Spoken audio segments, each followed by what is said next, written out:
uno de ustedes. Saludamos antes con nuestro compañero Felipe Espinosa. ¿Qué tal, Feli? ¿Cómo estás?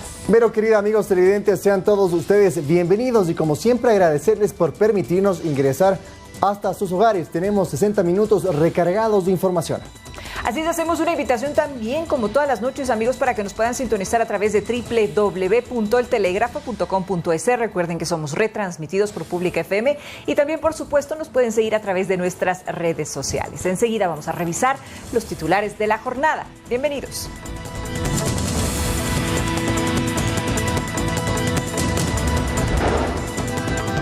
Ecuador termina su participación en Qatar tras caer derrotado 2-1 ante Senegal. Presidente Guillermo Lasso firmó el decreto ejecutivo que convoca a referéndum para las 8 preguntas de la consulta popular aprobadas por la Corte Constitucional. Este organismo eliminó temporalmente los requisitos para abortos por violación. En lo que va del año se identificaron a 242 adolescentes como parte de bandas criminales en el país, según cifras de la Policía Judicial. En lo internacional, China se comprometió el martes a acelerar el proceso de vacunación de los mayores de 80 años tras una nueva crisis de coronavirus.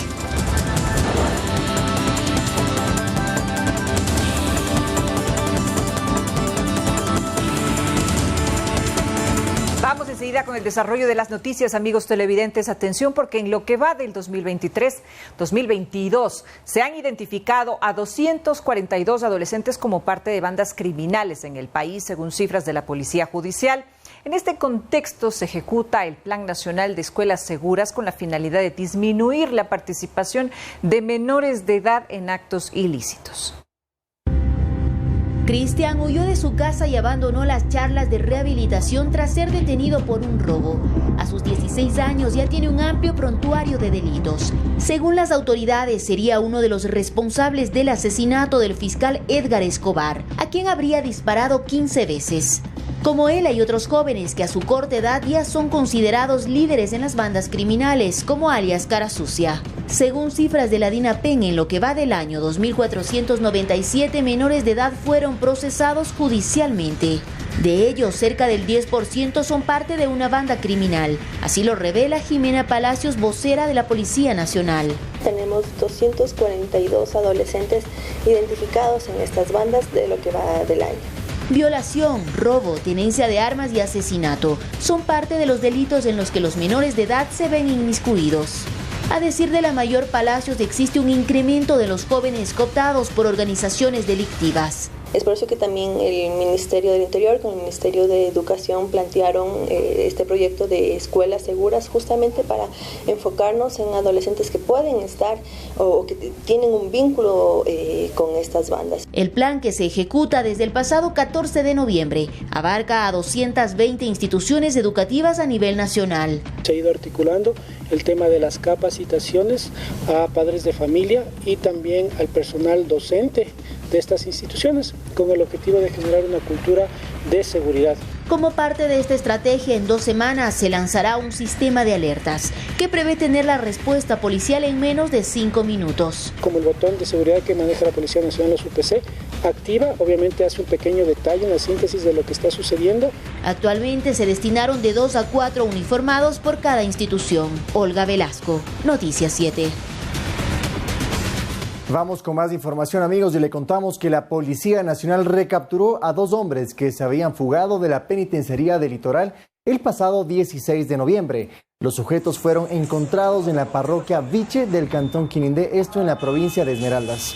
Los fugados estaban asociados a otros individuos también capturados con quienes se dedicaban al robo de vehículos.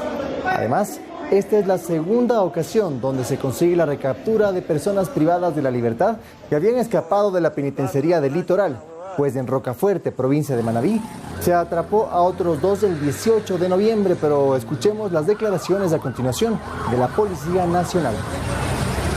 En donde hemos logrado la recaptura de los ciudadanos Dylan Jeremy Ere, ecuatoriano prófugo del Centro de Privación de Libertad Guayas número 1, sentenciado por el delito de asesinato.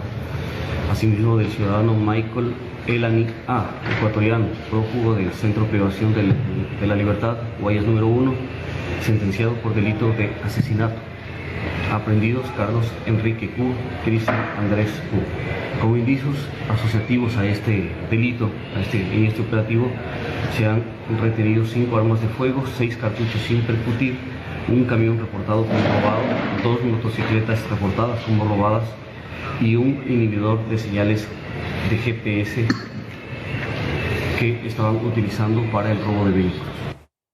Les contamos, amigos, que el Ministerio de Educación se pronunció sobre el presunto caso de violación en una unidad educativa fiscal al sur de Quito. Según la cartera de Estado, las autoridades del plantel ya presentaron la denuncia ante la Fiscalía en días pasados. Padres de familia y estudiantes acudieron a los exteriores de un colegio fiscal en el sur de la capital, en el que aseguran que una adolescente de octavo de básica habría sido violada por un compañero en uno de los baños. La violaron acá dentro de la institución. El pedido principal era la dimisión de la rectora, a quien señalan de defender al presunto agresor, así como de omisión en otro tipo de situaciones que enfrentarían los más de 8.000 alumnos. Se ha estado tapando tantas cosas, pero hoy decimos un basta, basta, y aquí estamos con un poco de padres de familia que están respaldando toda la situación que ha estado viviendo estos momentos, que no son buenos. La protesta sirvió también para expresar su voz por otros reclamos, dado que inclusive se denuncia la venta de droga e ingreso de armas. Niños que acosan a mi hijo y nunca se ha hecho nada, nunca se ha hecho nada. En la secretaría, en el distrito, y la rectora nunca ha hecho nada. El Ministerio de Educación informó que la presunta violación de la joven sucedió el 17 de noviembre y el 22, una vez se conoció lo sucedido, se activaron los protocolos que desencadenaron en la denuncia ante la Fiscalía el día 23. Sin embargo, la rectora no se ha pronunciado porque el caso está bajo investigación y el presunto autor de violación es un menor de edad. Sobre la inseguridad en el plantel, la cartera de Estado aseguró que desde hace 3 meses se solicitó la colaboración de la Policía Nacional para vigilar los exteriores. Se han colocado luminarias, cámaras de seguridad y los buses escolares ingresan a la institución. Mientras que sobre este caso en particular, la víctima y sus familiares cuentan con acompañamiento. Lautaro Andrade, Noticias 7. La Corte Constitucional suspendió temporalmente los requisitos para el aborto por violación en Ecuador. Esto mientras se resuelve una demanda de inconstitucionalidad presentada contra la ley. Colectivos feministas presentaron ante la Corte Constitucional una demanda contra el artículo 19 de la Ley de Irrupción Voluntaria del Embarazo, donde constan los requisitos para aplicarse un aborto por violación, mismos que, según el máximo organismo, se encuentran temporalmente suspendidos. Los requisitos mencionados son presentar la correspondiente denuncia para la investigación y sanción del delito de violación, una declaración juramentada por parte de la víctima y un examen de salud por parte del médico tratante o el médico legista, donde se certifique que el solicitante presenta serios indicios de haber sido víctima de violación. Según los colectivos, presentar una denuncia por violación pone a la víctima en una situación traumática. Exigir una denuncia, una declaración juramentada o un examen médico juramentado para acceder a un aborto por violación pone la carga de la detección de la violencia sexual en las víctimas, las expone a riesgos e irrespeta sus tiempos. O sea, no es fácil para cualquier mujer volver a revivir eso y poner una denuncia para poder realizarse un aborto, ya que nosotras después de vivir un trauma como es una violación, no necesariamente estamos preparados emocionalmente para poner una denuncia después de esto. Dicha suspensión permanecerá hasta que la presente causa sea resuelta. Además, la Sala de Admisión aclara que la decisión de aceptar la solicitud de suspensión no constituye un juicio anticipado sobre la conformidad o no de dicha ley en la Constitución. Recordemos que la ley orgánica que regula la interrupción voluntaria del embarazo para niñas y adolescentes y mujeres en caso de violación entró en vigencia el pasado 29 de abril del presente año, cuando se publicó en el registro oficial. Edison Saavedra, Noticias 7. El Pleno de la Corte Constitucional, con 6 votos a favor y 2 votos salvados parciales, resolvió negar la propuesta de consulta popular presentada por la Presidencia de la República respecto a 3 preguntas que contienen problemas en forma y fondo. De esta manera, solamente 8 estarán en la papeleta del 5 de febrero. Veamos. Los magistrados de la Corte Constitucional decidieron negar la propuesta de consulta popular planteada por el presidente Guillermo Lasso para tratar temas de seguridad y empleo. Las preguntas que no fueron aceptadas fueron 3 y eran: ¿está usted de acuerdo con destinar los valores comisados de las infracciones de lavado de activos, terrorismo y su financiación, trata de personas, tráfico de migrantes y delitos relacionados con sustancias sujetas a fiscalización a programas de educación con énfasis en niñez y adolescencia? La segunda era: ¿está de acuerdo en tipificar el delito de extorsión por delincuencia organizada para que se sancione con pena privativa de libertad de 7 a 10 años a quienes obligan a efectuar negocios con intimidación por pertenecer a un grupo de delincuencia organizada?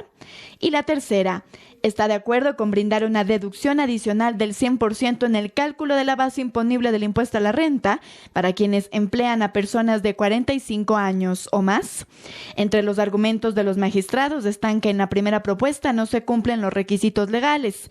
En el segundo tema, la pregunta y su anexo sí cumplían los requisitos, pero la mayoría de considerandos no, por lo que los magistrados decidieron que en conjunto la propuesta no podía ser aprobada. En la última propuesta pasó algo similar. La mayoría de los considerandos no superaron el control constitucional. En su sentencia, la Corte apeló al gobierno para que presente los temas a la Asamblea Nacional a través de proyectos de ley y a la vez exhortó a la Asamblea Nacional a sintonizar con las necesidades urgentes del país y la realidad que vive el Ecuador. Por otro lado, a través de su cuenta de Twitter, el presidente Lasso anunció la firma de decreto que convoca a referéndum para consulta popular con las preguntas que sí fueron aprobadas previamente. En su cuenta de Twitter, Lasso escribió: los ecuatorianos podrán decidir sobre 8 preguntas que traerán más seguridad, mejor representación y permitirán el cuidado del medio ambiente. Andrea Orbe, Noticias 7.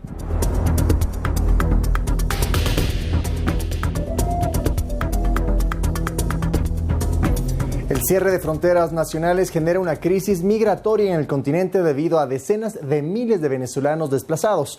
Esto de acuerdo a algunas organizaciones.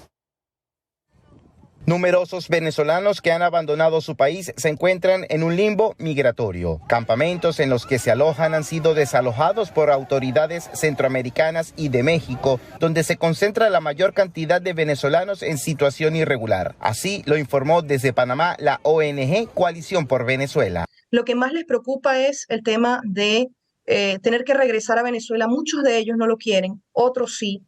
Digamos, es un paso bastante difícil el que han tenido que hacer para atravesar 6-7 fronteras en escasas 2 semanas y luego regresar a Venezuela. Esta ONG afirma que el gobierno de Panamá ha repatriado a más de 7.000 venezolanos a bordo de vuelos humanitarios. Por otra parte, en Nicaragua se han registrado venezolanos en situación de calle y así en otras naciones de la región. Desde Estados Unidos, la Alianza Venezolano-Americana insta a la Casa Blanca a ampliar la cantidad de 24.000 beneficiarios en el programa migratorio para venezolanos. Estamos hablando que hay más de 40.000 venezolanos en México varados. O sea, estamos hablando de una situación bien crítica. Entonces, una de las peticiones que estamos haciendo a la administración Biden es el aumento de ese cupo de 24.000. Tuvimos una reunión hace unas semanas en la Casa Blanca y le pedimos 150.000 cupos como mínimo. Las organizaciones sugieren la coordinación de países del continente para generar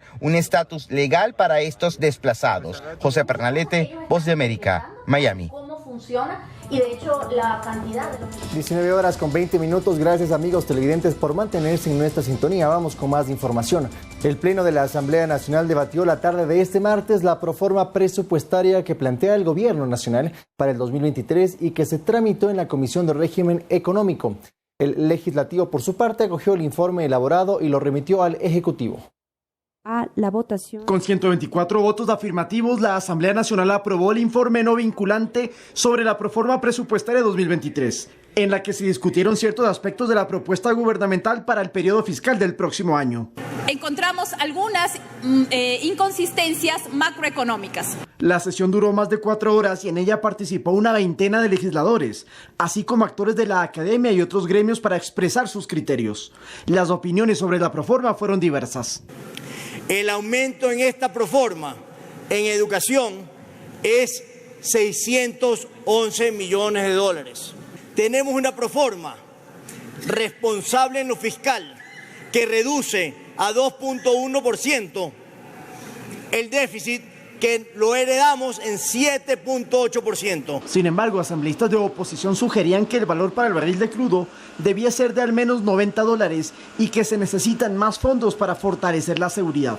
El incremento en seguridad no es el suficiente para solucionar los problemas que requiere el país. Sin duda alguna, haber incrementado 4 millones en seguridad, me parece que 11 millones en defensa, no es suficiente para la grave crisis que tenemos hoy los ecuatorianos. Otros, en cambio, destacaban que el presupuesto inicial de la Proforma es mayor y el crecimiento económico del PIB, estimado en 3,1%, es factible. Evidenciar un comparativo del total de esta proforma presupuestaria que asciende a 301.503 millones de dólares, que en comparación con la proforma presupuestaria del 2022 fue de 29.576 millones de dólares, por lo que representa un incremento del 6.51%. Según el Ministerio de Economía y Finanzas, la Proforma es la que históricamente mayor inversión social ha destinado, con 15.000 millones de dólares. El informe aprobado, al no ser vinculante, no obliga al Ejecutivo a aplicar las observaciones, recomendaciones, ni cambiar el monto de la Proforma. Lautaro Andrade, Noticias 7. En otro tema, el Consejo Nacional Electoral invalidó poco más del 50% de las firmas entregadas para impulsar la consulta popular que busca eliminar la minería metálica en el Chocó andino de Pichincha. Una vez entregadas 450.000 firmas para impulsar la consulta popular contra la minería en el Chocó andino, el Consejo Nacional Electoral, tras un proceso de verificación, decidió eliminar gran cantidad de rúbricas. A decir de Teolinda Calle, procuradora del colectivo, esto es subjetivo. Porque falta un churito por aquí en la firma, una pequeña rayita por aquí, o porque no se parece lo suficiente según el criterio de la persona que valida. El informe con la justificación de la invalidación de firmas se les entregará el 7 de diciembre. Mientras tanto, están claros en el camino a seguir. Las que se han invalidado porque la firma no está exactamente igual que en la cédula, esas se nos valide. Necesitamos para pasar la consulta 200.000 firmas validadas por el CNE. Al momento tenemos validadas 171.000 firmas aproximadamente. Con esta impugnación esperan que el CNE valide las 30.000 firmas que faltan y así calificar a la consulta popular. ¿Por qué? Porque son firmas legítimas. Están anuladas firmas de nuestros propios voluntarios, de nuestras propias familias, es decir, firmas legítimas. Además, recuerdan los motivos para buscar que se impida constitucionalmente la extracción minera en esta zona. Tenemos 5 áreas protegidas aquí, tenemos 12 concesiones mineras en el mismo espacio, somos una reserva de biosfera, igual que Galápagos, igual que el Yasuní, pero a nadie le está importando. El proceso de recolección de firmas ya terminó, por lo que ahora el único camino viable sería que el Consejo Nacional Electoral valide las firmas faltantes. Edison Saavedra, Noticias 7. La estrategia para combatir la desnutrición crónica infantil en el Ecuador cumplirá un año este miércoles 30 de noviembre. El secretario de Ecuador Crece Sin Desnutrición, Erwin Ronquillo, manifestó que este año se realizaron 1.9 millones de atenciones. El pasado 30 de noviembre del 2021 iniciaron las brigadas Infancia con Futuro. Su objetivo principal, conocer la realidad sobre la incidencia de la desnutrición crónica infantil en el Ecuador. El secretario de Ecuador Crece Sin Desnutrición, Erwin Ronquillo, explica que hasta la fecha se han realizado 1.9 millones de atenciones médicas a mujeres en gestación y niños menores de 2 años. Es la forma técnica de poder determinar si un niño tiene desnutrición crónica. La desnutrición crónica no se ve en el peso, sino en la talla. Por eso es tan importante que las madres puedan asistir a los centros de salud a hacerle los controles de talla y peso con la intención de poder llegar a los hogares con mensajes claros acerca de qué es el problema y cómo solucionarlo. En el 2018 se estimó que la tasa de desnutrición crónica infantil en Ecuador era del 27,2%, es decir, 1 de cada 3 niños. Para cambiar esta cifra, el gobierno se planteó la meta de reducir esta tasa en un 6%. La cartera de Estado empleó ciertas acciones, entre ellas brigadas universitarias, mesas interseccionales y campañas educativas. Y eso nos va a permitir 2 cosas. Primero, reducir los índices, pero por otro lado también evitar que sigan creciendo en el futuro. Durante este año se incorporó además a 755 profesionales nutricionistas comunitarios en las 728 parroquias en el territorio continental. Según Ronquillo, la estrategia ha dado resultados y podría reflejarse a escala nacional lo que ha sucedido en el cantón Limón Indanza.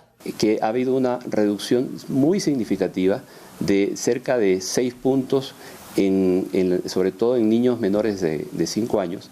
Para poder medir la desnutrición a nivel nacional se está corriendo una encuesta nacional de desnutrición infantil que inició en el mes de febrero y que se continúa realizando y vamos a tener ya los resultados hacia mediados del año 2023. El gobierno continuará con las acciones empleadas para este 2023 y espera que el presupuesto para esta cartera de Estado sea de $365 millones. Manuela Bedón, Noticias 7.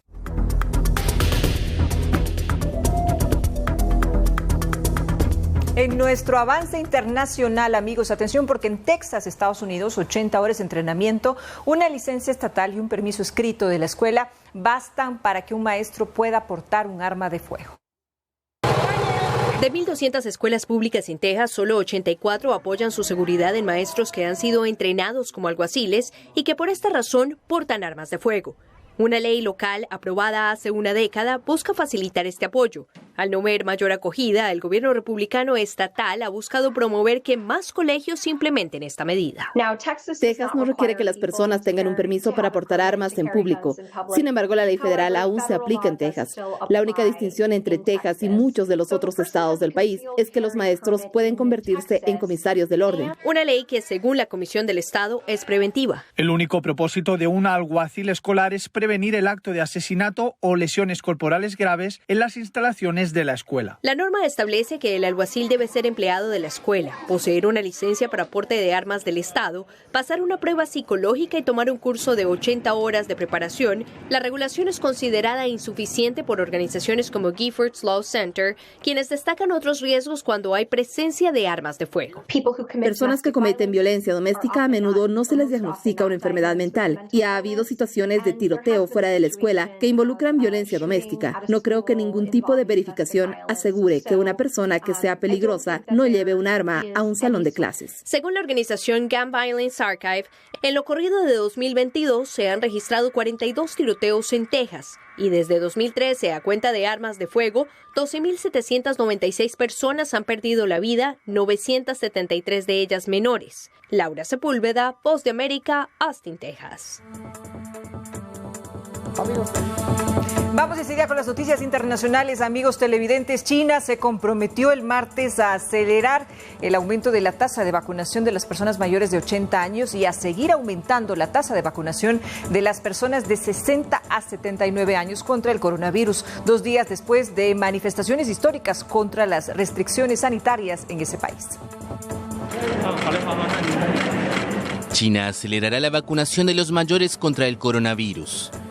Así lo decidió la Comisión Nacional de Salud del gigante asiático, 2 días después de unas manifestaciones históricas contra las restricciones sanitarias.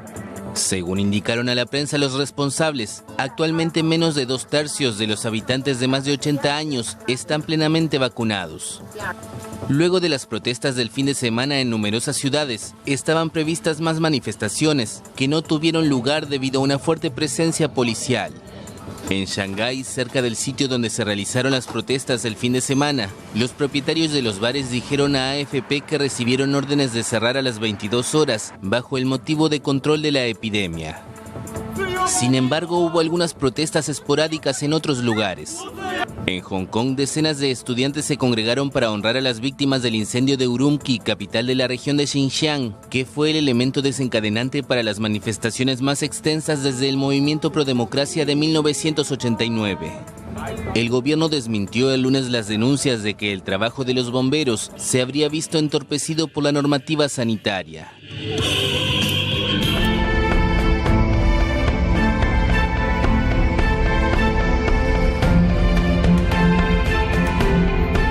Vamos con más noticias del mundo porque ni agua ni electricidad, así como usted lo escucha, algunas zonas de Kiev todavía no han podido restablecer el suministro básico en sus casas.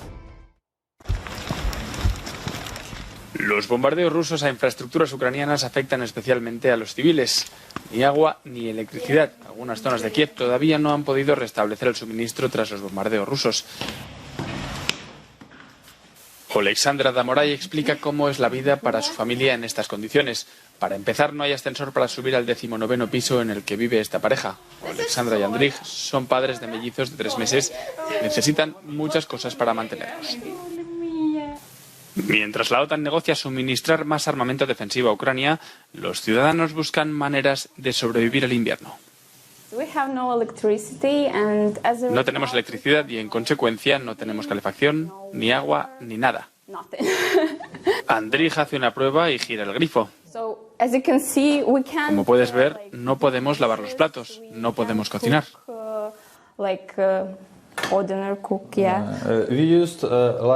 Tenemos comida congelada en el balcón. Sí, como un frigorífico. Y es que en Kiev se llega hasta los 30 grados bajo cero en invierno, una temperatura muy difícil de llevar si no se tiene calefacción. Pese a las malas condiciones en las que se vive por la falta de suministros, la moral de la familia parece estar intacta. Somos una familia y tenemos que pasar por esto juntos. Y Ucrania es nuestro país.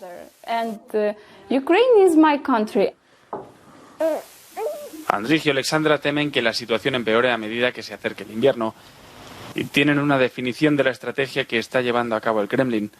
Para ellos se trata de un genocidio. Amigos televidentes, le ponemos punto final a esta emisión de noticias, no sin antes mandarle la mejor de las energías, no solo a los jugadores que están pasando por un mal momento, sino también a sus familiares. Un fuerte abrazo. Recordemos que solo fútbol es muy importante, pero también en el país existe muchísima gente brillante que nos hace quedar bien a nivel mundial. Así que para ellos también las felicitaciones respectivas en cualquier parte de este gran mundo donde se encuentren. Vero, un abrazo grande esta mañana. Así es, Feli. Amigos televidentes, recuerden que mañana a las 7 en punto les esperamos en una nueva emisión informativa aquí en Noticias 7. Hasta pronto, que descansen.